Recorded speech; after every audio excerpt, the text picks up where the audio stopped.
Ya é oi em japonês, tá entendendo? Então a gente vai ter um papo aqui no YouTube sobre justamente as características históricas e culturais do Império do Japão. Aqui no meu apartamentozinho, que é a entrada dele, parece que a gente está no Japão, que esse apartamento é muito pequeno, né? É uma característica atual. O Japão é um arquipélago de 6 mil ilhas, super povoado, né? Então, as condições de habitação desse arquipélago são bem diminutas, e isso fez com que a sociedade lá fosse extremamente organizada. São 5 mil anos de civilização. Só que a gente não vai focar, né, nos primórdios, a gente vai pegar mais a questão da restauração Meiji, né?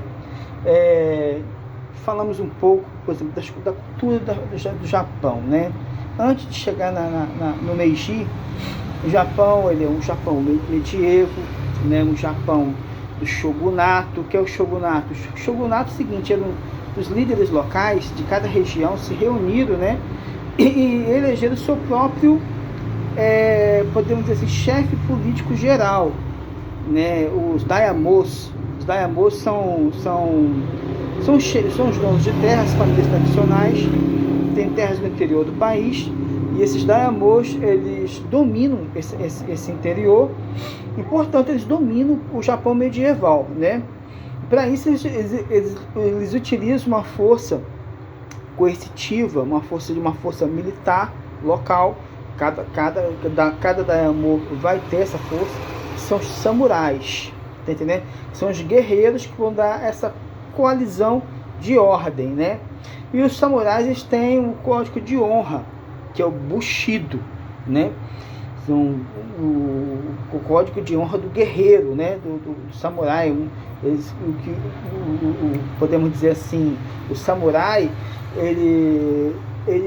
aquilo que ele fala, né, é real. Ele não pode desonrar a palavra dele, tá entendendo? Ele está ali também para honrar o daimyo dele, tá entendendo? Ele tem uma forte ligação com o seu chefe, né? Então ele não pode ter desonra também em nenhum momento da sua vida.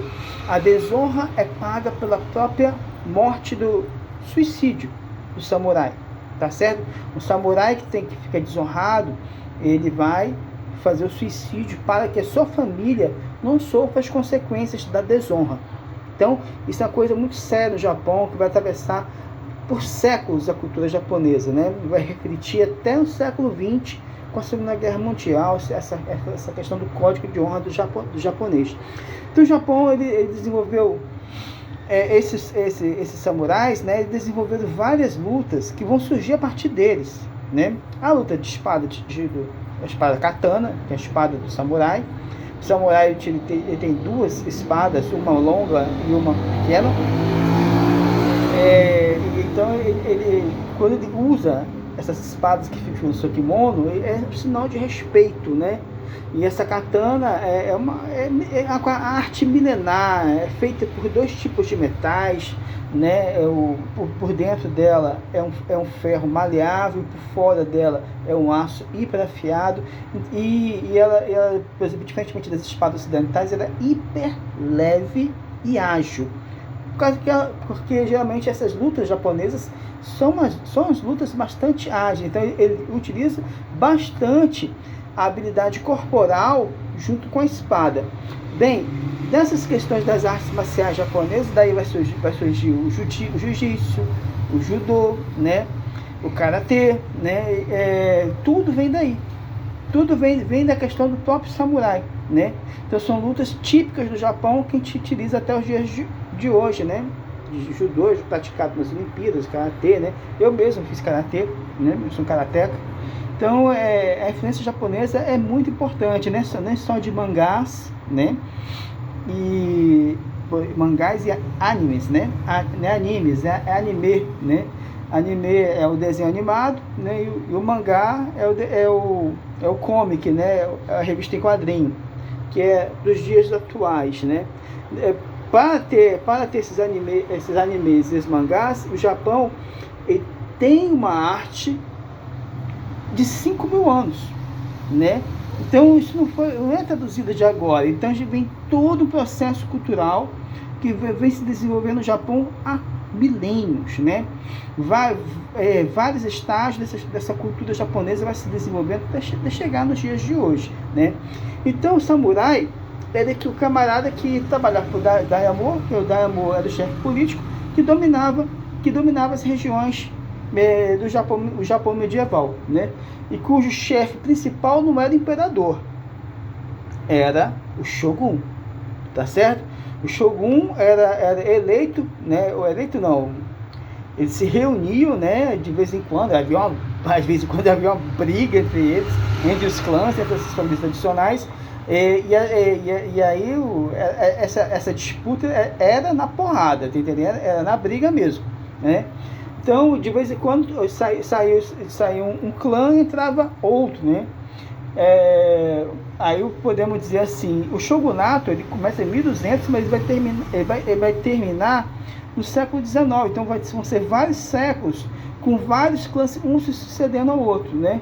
O Tokugawa, acho que é o último shogunato. E detalhe, esse clã durou 300 séculos de domínio de uma única família, né? Então o Japão, nesse período, ele vai começar a ter as influências, a chegada do homem europeu, né? Nesse período do shogunato, os primeiros a ter o contato vão ser os holandeses e os portugueses, né? Os holandeses comerciais e os japoneses cristãos, através de seus padres jesuítas. O Japão não quis saber desses caras, não. O Japão brecou, ficou mais fechado, né? Não quis saber da religião cristã, não quis saber dos contatos comerciais. Isso fez com que o Japão ficasse muito fechado. E quando você fecha uma sociedade, você trava todo o desenvolvimento tecnológico, porque você não vai fazer trocas comerciais com os vizinhos ou com as pessoas que vêm de longe, no caso aí os europeus, né? Então o Japão vai ficar atrasado tecnologicamente, né? A vantagem do Japão é que o Japão fica no meio do mar. É um arquipélago com 6.000 ilhas. São 4 grandes ilhas, mas com várias ilhazinhas, né? Então dá um todo de 6.000. Então isso vai fazer que o Japão fique bem isolado, né? Por vários séculos. Até que os Estados Unidos, já capitalista, já com um poder militar muito forte, né? Os Estados Unidos já bateram no México, os Estados Unidos já tem a sua política do Big Stick para a América Latina, então ele vai introduzir essa política do Big Stick, das canoneiras, contra o Japão. Ele chega no meio do século XIX, na Baía de Yokohama, né? E fala assim: ei, fala para o imperador de vocês que nós queremos fazer um comércio com vocês, mas o comércio vai ser muito vantajoso para os norte-americanos, beleza? Né? E os japoneses não puderam fazer nada, porque a frota americana era muito mais forte, né? E isso vai fazer com que o shogunato, né? O shogunato Tokugawa, né? Ele vai falar o seguinte: olha, a gente tem um ano para pensar, aí um ano depois eles aceitaram o acordo com os americanos. Isso vai fazer com que os japoneses, olha, nós temos que nos ocidentalizar. Se a gente não se ocidentalizar, a gente vai perder para esses caras, né? Porque eles são bem mais fortes que a gente, são bem mais dinâmicos, têm uma tecnologia superior. Então eles começaram a pensar na abertura econômica, mas também numa abertura cultural, né? Começaram essas cidades foram abertas para os americanos, depois para os ingleses, depois para os franceses, depois para os alemães, né? E esses mercadorias começaram a adentrar. Então, olha, vamos fazer o seguinte: vamos aproveitar que eles estão entrando com a mercadoria deles e vamos desenvolver o comércio no Japão, né? Deixar de ser um país agrário para ser um país urbano, né? E, se possível, industrializado. Então, eles começaram a pensar, a modificar o pensamento, tá entendendo? Só que nesse interim, o imperador morre, um imperador morre, e vai entrar em cena um jovem imperador de 14 anos, né? Esse jovem imperador de 14 anos, detalhe, o Japão, o imperador até aquele momento era uma figura simbólica, né? Um descendente de Deus na Terra. Para lembrar bem aqui, a religião no Japão é a religião shintoísmo. Tem budismo, né, podemos dizer assim, mas não é tão grande. O forte mesmo é o shintoísmo. Por exemplo, é muito diferente do budismo, tá? O budismo é questão do karma, né? Você é uma pessoa má, você é uma pessoa boa, você vai passar por privações aqui na Terra.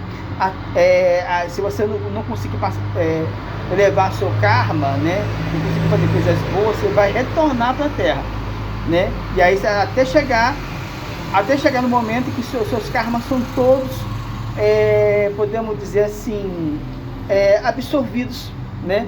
Isso, olha, você pagou todos os pecados, agora você vai para o nirvana. Bom, isso é o budismo, né? É muito diferente, tá? O shintoísmo, ele é muito diferente do budismo. Todo mundo pensa que é igual, mas não é muito diferente. O shintoísmo está muito mais parecido com o candomblé. Está muito mais parecido com as religiões afro-brasileiras, com as religiões greco-romanas, né, com a religião dos índios brasileiros, porque o shintoísmo está baseado na mata, na árvore, no vulcão, no mar remoto, no terremoto, né? No sol, na lua, né? São os elementos da natureza. Então é uma religião politeísta, tá certo? Então, se o budismo é quase uma religião monoteísta, quase isso, né? O shintoísmo é politeísta, tá certo? O shintoísmo é politeísta. E o principal deus desse politeísmo é o Sol. O Sol representa o Japão, é onde o Sol nasce, o espelho do Sol nascente. E a bandeira do Japão é um Sol, tá entendendo? Então o Sol é o principal deus dessa religião chamada shintoísmo, que é a religião tipicamente japonesa, tá certo? Então, para lembrar isso aqui, é o seguinte, porque o imperador do Japão, segundo a mitologia deles, é um descendente do próprio Deus Sol, tá entendendo? Mais ou menos isso. E muitas pessoas acreditam nisso, tá entendendo? Porque isso é religião. As pessoas acreditam nisso no Japão. Bem, e aí quando o Meiji chega, né, esse jovem imperador de 14 anos, né, alguns grupos, por exemplo, essa entrada comercial dos Estados Unidos, da França, da Inglaterra, da Alemanha, fez que surge rapidamente uma burguesia nessas cidades maiores do Japão.